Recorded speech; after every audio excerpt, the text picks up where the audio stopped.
Welcome to the Independent Advisors Podcast, where we dive into the world of stocks, tradable markets, and financial planning with Jessup Wealth Management's Chief Investment Officer, Mark McEvely, and CEO, Matt Jessup. You'll hear tips, tricks, and strategies to address your financial well-being and, most importantly, conveyed in a way that everyone can understand. Here are your hosts, Mark and Matt. Hey everyone, welcome to episode number 178 of the Independent Advisors Podcast, where Matt Jessup and I, Mark McEvely, bring you everything you need to know from the past week in the world of financial markets and financial planning. So good morning to you, Matt. It's been a while since me and you have both been sitting here in office recording the podcast on a Thursday morning. So glad we're back to some sort of normalcy here and routine. Yeah, we've been traveling and doing it via Zoom, and Nick and Aaron have been on, and Taylor. So hopefully get back to a more normal schedule here for the next couple of months. Absolutely. And I was just sharing, I'll share with the listeners, Jeffrey, the Jessup household elf on the shelf. A visitor. Visited for the first time this year. And as I just shared with you, this year he's come with the Christmas shopping list. Really? Yep. What was on the list? He wants eggnog, gingerbread cookies, turkey or ham, amongst other things. Turkey or ham? Has anyone told him it's past Thanksgiving already? No kidding. I can't wait. Next week, I'll update the listeners and viewers with the most obscene thing Jeffrey does. Yeah, interesting. He tends to be a little irresponsible. Yeah. Well, when we were talking before this, I said elf on the shelf. For us, when we were little, our elf did not come with a shopping list, so they must be getting smarter and smarter by the year. Yes, I guess the elves are keeping up with the trends. Yeah, exactly. Before always, as we begin here, just want to take the first few minutes to recap the performance for the month and the year of the major indexes that we track. And these numbers are as of the market close on November 30th. So just to clarify, this is for the full month of November, and this data is from Y-Charts. All right. S&P 500 index up 5.4% for the month and down 14.4% for the year. The Dow Jones Industrial Average up 5.7% for the month, down only 4.8% for the year now. NASDAQ Composite Index up 4.4% for the month, down 26.7% for the year. The Russell 2000 Index, Small Cap Index, up 2.2% for the month, down 15.8% for the year. And the Vanguard All World Ex-United States Index, up 13.1% for the month, down 15.3% for the year, Matt. So that's international, a pretty big outperformance with international. Any comments there? I know it's only 1 month, but that's pretty strong outperformance over a 1 month period. I think this is showing you how strong the U.S. dollar has been, especially the last 12 to 18 months. And you're starting to see that dollar weaken, and that artificially, raises your profits overseas. Mm-hmm. And when you convert back to dollars, and I think this is a dollar story. I think this is a good sign. If you're an individual that wants to see the Fed not raise as much, if you're an individual that wants to see a sign on U.S. inflation coming in, a weakening dollar is something you want to see. Yeah, absolutely. And I think it's important to note that, most of the world, and I'm just going to use like Europe, for example, their major indices are comprised of more, or financials, industrials, materials have higher weightings in their indices than we do, because it's been so tech heavy with the outperformance of tech in the U.S. over the past 5 years. Yep. So that, I think, is aiding to it as well. Financials, sure. Industrials, healthcare, all have been significant outperformers. But I do believe, what you said is true, is it's kind of all about the dollar right now. And we're at an interesting crossroads. And I should have pulled up a chart here if I knew we were going to talk about it. But the dollar has pulled back to its 200-day moving average, which is a logical place for a bounce usually. Sure. And now on the major indices here in the U.S., especially the S&P 500, we're up against another level of resistance, a downtrend that we've hit and fallen off of every single time we've hit it this year. This is the fourth time, right? Yeah, this is the fourth time. So it's kind of interesting to see, are we going to see a further breakdown in the dollar? Are we going to see a rally in the markets, or vice versa? But I think either way it goes, that's going to lead the next leg either down or up for the markets. The one chart that I looked at last night, and it was the 10-year Treasury, okay? If I were to show you the chart and not tell you it was the 10-year Treasury, you would sit there and say, this chart's going lower, meaning the yield's going to come down. If I just show you the chart, we just know there's so many dynamics right now out there. I know you're going to talk about some current headlines and events here in a second that are impacting these rates. But it's just interesting because on the bond yield charts, looks like they want to come in, but we know that there's more to the story. Right, exactly. And, just to mention, just to lead us into our rates here, all curves, major curves are still inverted, right? So the 3-month Treasury rate sitting at 4.37%. Now the 2-year Treasury rate at 4.38%, so no longer inverted against the 3-month, but 10-year still lower, sitting at 3.68%. Personal Consumption Expenditures Index, also known as PCEMAT, which is the Fed's preferred method of inflation, just got released this morning. Figures came in plus 0.3% month over month versus a plus 0.5% estimate, so came in lower than expected, which is good. Love that. And then it came in plus 6% year over year, which matched estimates. Also due out tomorrow is the November jobs report, and according to the U.S. Department of Labor, the economy added 261,000 new jobs in August, and Argus Research is estimating the November figure to come in at plus about 200,000. And weaker employment numbers would bolster the case for smaller interest rate hikes by the Federal Reserve going forward, which Jay Powell actually alluded to yesterday, saying that the Fed is on track to raise rates by about 0.5% in December, which is lower than initial estimates. So, bullish. Obviously, after this news came out, stocks finished the day significantly higher with anticipation that the Fed will not have to be as aggressive moving forward with rate hikes. I'll be really curious to see what is said at that December 14th announcement about forward. Yeah, it's going to be really interesting. We got a lot going on in December. There's a lot of data coming out, so we're going to have CPI and PCE at the end of the month. The Fed on the 14th. Yep. The traditional start of the Santa Claus rally on December 23rd to see how the next year is going to go. And then shortly as we get into the first half of the year, the first couple days of January are usually telling on how the year is going to go. So it's going to be pretty heavy in terms of data for us, at least in the next couple of weeks here. It will. And not to be a Debbie Downer on that great inflation news that we got yesterday and today, but the first thing I had was a tweet from Nick Reese, and this was back on August 31st. And I'll have Jenna throw up this graphic that he tweeted. But he said bear markets tend to be back end loaded, with the largest declines coming in the last third. 11 out of 16 times, with the average decline in the last third double that of the first or second third. Of course, we don't know what the duration is going to be, but it's interesting, Matt, if you look at this chart. So, going back to the two most recent examples, 07 to 09, that bear market, the first third was down 15%, second third down 8%, and the last third down 44%, which is more than double the first third, right? Yep.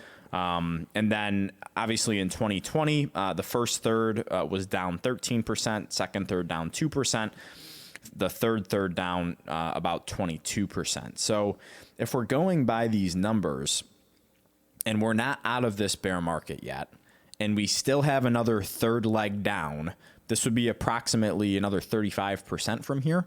If it followed historical averages. Okay. Right.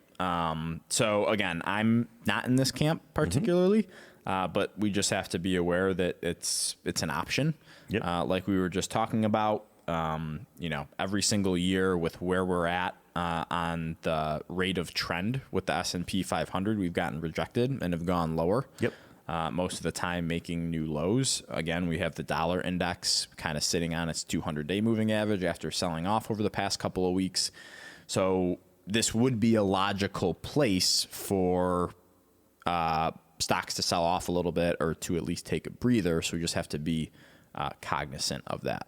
I got a piece in a little bit from Argus talking about underlying corporate earnings And one thing that gives me a little bit of positivity is when you look at corporate earnings and the way that it progressed from '07 to '09, you had a pretty good deterioration in those numbers. We haven't seen that yet for the most part in stocks. And so this market is pricing in that that's going to happen in 2023.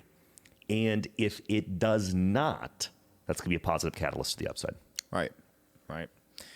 Well, I know that, one thing that's in the news right now, speaking of earnings, that, Apple is already getting out ahead of it with the protests and things going on in China right now, that their earnings are going to take a hit.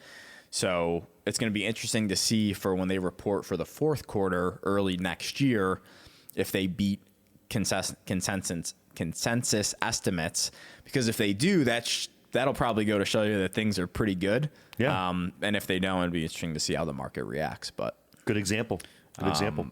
So second thing I had was a tweet from the Kramer Tracker on November 11th, and he just tweeted short Forbes with a picture of two Forbes magazine covers, one with Elizabeth Holmes, the founder of Theranos, and one with the founder and CEO of FTX, Sam Bankman-Fried. So if you ever get asked, Matt, by Forbes to get on the front of a magazine cover, declining. Yeah, he can't do it. He can't do it. So it just goes. And again, for people that forgot or don't know, Elizabeth Holmes actually just sentenced to, I think, 11 years in prison for defrauding investors and, saying they had this new technology for testing blood that didn't pan out, and she was a fraud. And now the same thing with Sam Bankman-Fried with FTX. Again, kind of goes back to the things that we talk about with, when certain things are on covers of, Forbes or Barron's. The New York Times or Barron's or the Post, that, if they're talking about it and it's making this in the mainstream, then it's probably over. But in this case, when it's people, it's typically, a couple months down the road, it's not very good for these people, or something's not usually right. Interesting how that happens. Yeah. And there was a really good podcast. I'll send it to you after this, Matt, but if people want to check it out, on Meb Faber's podcast. So Meb Faber's a titan in our industry, trend follower, factor guy. He had a short seller on his podcast last week to talk about FTX, and this guy has been short FTX for the last year or two. And it was really interesting to hear him talk about what his thesis was, but just from the beginning, he just felt that, based on the data, that this guy was a fraud, and he didn't really know what he was talking about. And he talked about how, typically when you have like really smart people or really accomplished, successful people, is you can, find their credentials really easily. You can find their mentors really easily. And this guy didn't have any of that. So, after this guy dug into the numbers a lot, he was like, this is a ticking time bomb. And he ended up being right. So you might follow him on Twitter. His name is Mark Cahodes, I think. Probably do. So he's been popular, or was made famous for a bunch of his correct short positions on companies that eventually blew up and are no longer with us. I'm going to check out that one, though. Yeah, that podcast episode. Very interesting. Yeah. Last thing I had was from the Wall Street Journal, article written by Peter Rudiger on October 19th, titled "Day Traders Go Back to Their Day Jobs as Stock Market Swoons." So these numbers are pretty big here, Matt. And I think, everyone kind of anticipated people not day trading once the next market sell-off hit, because, coming out of COVID, people were taught that it was very easy and all you could do is make money, right? It'll happen again too. I can't wait till it happens again. Yes. Always good times. Right. And they said that the average daily number of trades, retail trades handled by Charles Schwab, fell to 5.52 million in the third quarter, which was the lowest level since it acquired TD Ameritrade in late 2020. At Morgan Stanley, retail traders place an average of 805,000 trades a day in the third quarter. That was down 16% from a year earlier and the lowest level since the investment bank bought E-Trade in late 2020. At Robinhood, July was the weakest month for average daily volume for stocks and options trading in company records going back to March of 2021. quote, last year we staffed many of our operation functions under the assumption that the heightened retail engagement we had been seeing with the stock and crypto markets in COVID would persist into 2022, Mr. Tenev wrote, which he is the CEO of Robinhood. In this new environment, we are operating with more staffing than appropriate. I guess the only area of trading that is significantly up this year would be the bond market. Right, exactly. And that's not your typical day crypto trader of the world. So just thought it was interesting that this stuff has kind of come back down to earth. And I think most people thought that that wasn't going to last, but especially with, the people that were making money hand over fist, it was like, we don't know when, but eventually going to be in for a rude awakening. And, it's not as easy as it seems to do long term. It is not. So, you and I can both attest to that. Yes, we can. Yes, we can. All right. I'm going to start off with the earnings matter that I talked about a couple minutes ago, right? And in general, I just don't think there's enough attention being paid to this. Okay. So I'm going to start with an Argus note from November 25th. And I'm going to read this word for word, okay? The third quarter earnings season continued the trend of decelerating annual growth. While remaining positive, the S&P 500 earnings from continuing operations grew by about 3% year over year in the third quarter of this year. Depending upon the state of fourth quarter earnings to be reported beginning in January 2023, full year 2022 earnings growth will likely be in the mid-single to high single-digit percentage range. So you pause there. A lot of these stocks are still down 20, 30, 40, in some instances, blue chip names, 50%. And you really haven't seen a fall off in their earnings yet year over year. But the stocks are pricing that in that's going to happen, right? Separate note I'll share. This is also from November 25th. From Argus, it says, earnings growth may be minimal in the first half of next year, as margins are high and the consumer-led economy stalls a bit. At the same time, the Fed should be moving to the sidelines, and interest rates at the long and short end are unlikely to climb as far and as fast as they did in 2022. This will help equity valuations, which have already come back from nosebleed levels in 2022. Indeed, the bond market often leads the Fed, and investors may be pushing long-term rates lower next year. Likewise, stocks historically have led the economy out of a recession. We've talked about that many times, Mark. Typically bottoming during the middle of the pullback and then recovering. Given low level of unemployment, we don't think an economic recession in 2023 will be particularly long or deep, allowing for an earnings recovery in the second half of next year. As well, the third year of the presidential election cycle, Argus has our office bugged, historically is a strong year, as the party in power spends to generate electoral momentum. Our initial, you're going to love this, our initial price target for the S&P in 2023 is 4,600, about 14% above current levels. Interesting. So again, I just want to bring focus back to earnings. So we get past December here. What's going to be the talk? You're going to know what the Fed's doing, I think, after the Fed meeting on December 14th.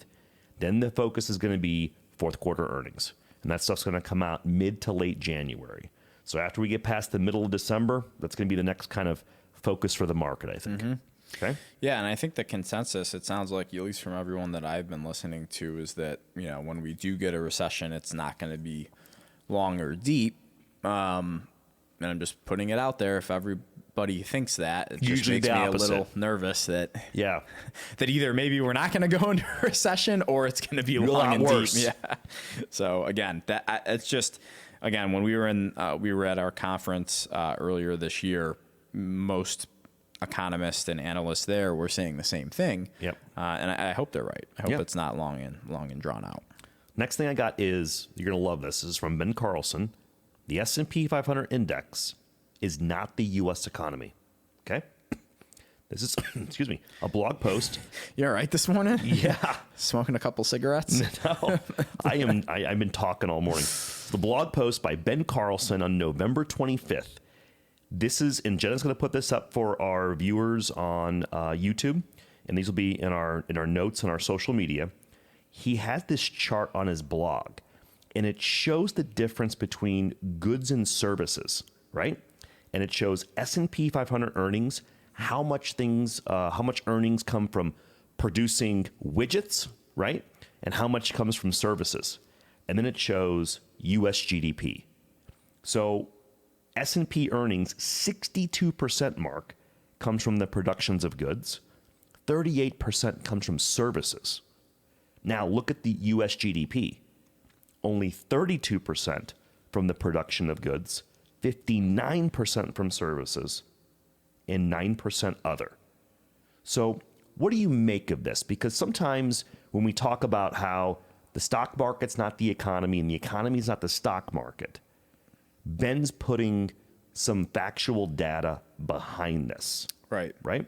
Your comments. Well, yeah, it's like, and I think he says this in the article, but the economy is based on things, consumers do, right? Mm-hmm. And I think the stock market is based on, what they make and what they sell. And I think that although those can come together and be pretty congruent, it's not always the same. And I think Correct. This is a perfect example of that. Yeah, there could be times where economically Main Street America is stronger than the market and vice versa. Mm-hmm. Right? Yeah.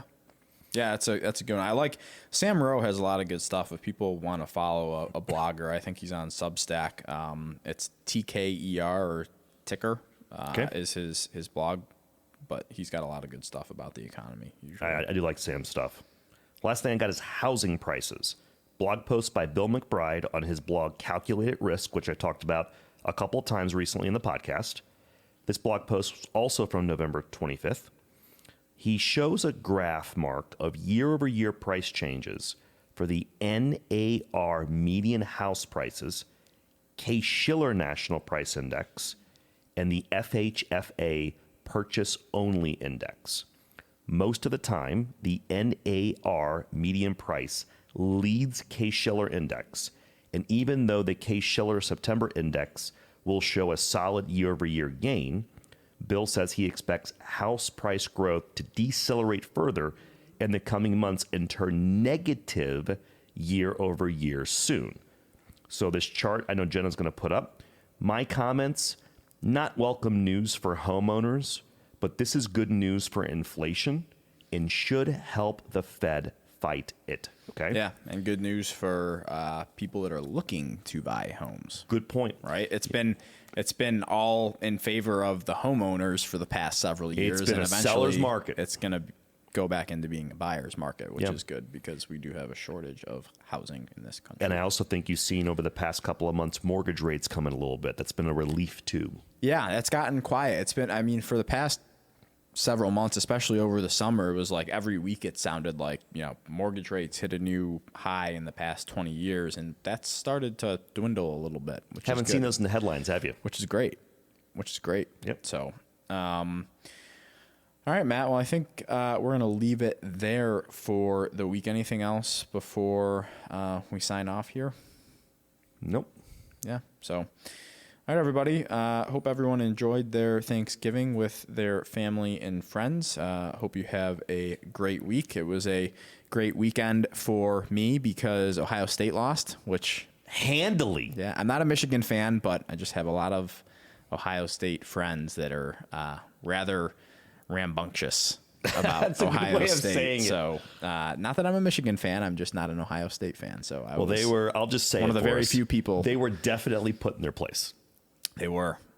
So it'll be interesting to see if they eventually end up making the college football playoff or not. But that's for a later date. Yes. Again, thanks everybody for listening to episode number 178 of the Independent Advisors Podcast. Hope you all have a wonderful rest of the week, and we'll be back with you in about 7 days. Take care, everyone.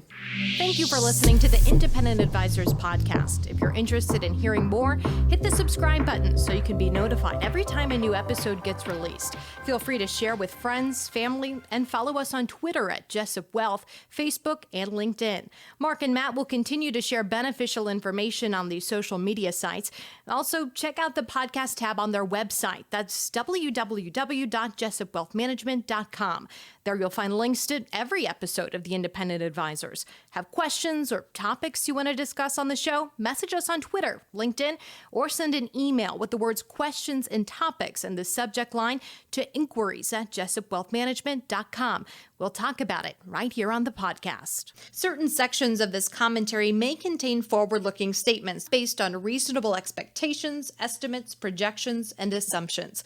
Forward-looking statements are not guarantees of future performance and involve certain risks and uncertainties which are difficult to predict. All indices are unmanaged and are not available for direct investment by the public. Past performance is not indicative of future results. This podcast is provided for general informational purposes only and does not constitute either tax, legal, or financial advice. Although we do go to great lengths to make sure our information is accurate and useful, we recommend you consult a tax preparer, professional tax advisor, financial advisor, or lawyer regarding your specific circumstances. Investing involves risk, including the loss of principal. No strategy can guarantee any objective or goal will be achieved. Advisory services offered through Commonwealth Financial Network, a registered investment advisor.